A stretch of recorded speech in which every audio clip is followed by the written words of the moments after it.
فرماجة جو خير جو نبدي نول جو نبدي نول جو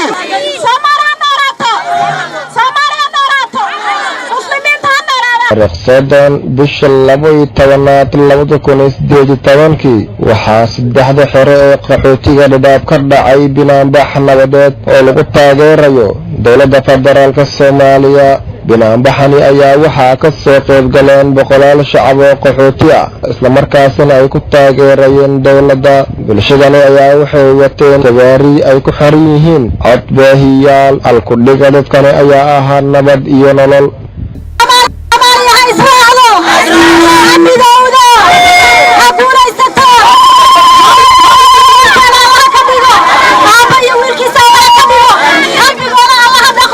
Somali waa mid anagu marka qaxootigan aad arkaysiina saddex xaro soo dadkii Soomaaliya ka imaado oo dhamaan kuma jiro ma cid ka maqan baa jirta qofba qofku ku dhagay qabiil intuu kaliya soo uma kala buuxo soo isma jecladin anaga dadka dibadda jiro ee beenta dadka ku faafiyay ee dadka qaqoqobay waan ka soo horjeednaa waxaan ahay mid qoraxda taagantiin maaragtiin ilmihiina dhibka haysta maaragtiin nin ilmihiisa barafka jacketka ka xirto ayaa wuxuu leeyahay anagoo reebel manihin waxaan nahay Soomaali waxaan nahay nabad iyo nolol waxaan nahay nabad iyo nolol waan ku soo daalnay oday boorso qaata waan ku soo daalnay dadna la kala qoqobo waan ku soo daalnay arrintaas waxaan leenahay Soomaali madaxweynaheena waxaan dhahaynaa qaran jira tahay ma wadan jira tahay waxaan soo dhaweynaynaa maanta nabad iyo caafimaad dadkaygi rogmay xasuuqmay kuwa magafaha dilaayay barkood saxaraha dilaayay kuwa xabsiyada daboolan loo harka ku diiranayay dalkooda aanoonan keenin doqonow ka daa war hooy doqonow ka daa inaad kala qoqobtaa ka daa Soomaali haysaado xamidayno in ka badan 26 sano ay qaxooti ku yihiin xeryaha qaxootiga dhadhaab isla markaasina ay doonayaan inay helaan dawlad dhamaystiran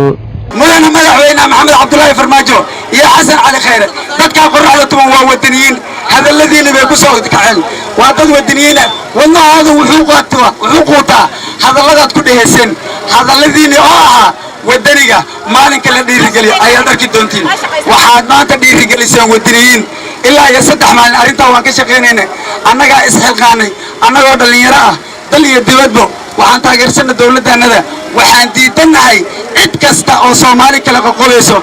480 maxaabiis ah qabiil ma soo daayo lacag la gura lagu ma soo daayo waa wiilasha ciidan gabadhii intay oo ra'iisul wasaaraha la hadashay ayadoo qosli hadan ra'iisul wasaaraha la hadashay ilin baa iga soo daatama wadaninimo iyo wiilal isa soo horo waay nin walba dalkiisa haduu asaga dhisanin da'iiska wax u qabsay maanta dawladda ugu bariyaysa ra'iisul wasaare waxaan soo kiciyay erayadaadii madaxweyne waxaan soo kiciyay dhiirigelintaadii qorraxdaasaan taaganahay wadaniyiin Soomaaliyeed baan nahay waan idin soo soconaa diyaar baan nahay dadka xeryaha ku jirana waa nabad iyo nolol Soomaali ha israacdo ilaahayow mid nooga dhig ilaahayow danista naga qabo ilaahayow dadka gaajada la gamira ee bahalka balolka ku jira bacyaha ku jiro ilaahayow dadka aan arkaynin ee daneysanayo ilaahayow dadka naga qabo ilaahayow qorraxdaasaan ku taagna dad islaam baan nahay war wallaahi billaahi talaa dadaan damgarin baa jira ma ogolaanayno nin dibad joogo baraf ku dhex nool intuu mikrafoon qaatay inuu dhaho annagoo reebel ah waa la isku dhimi ma yeelayno maxaa dhahay midkooda Soomaali waa midko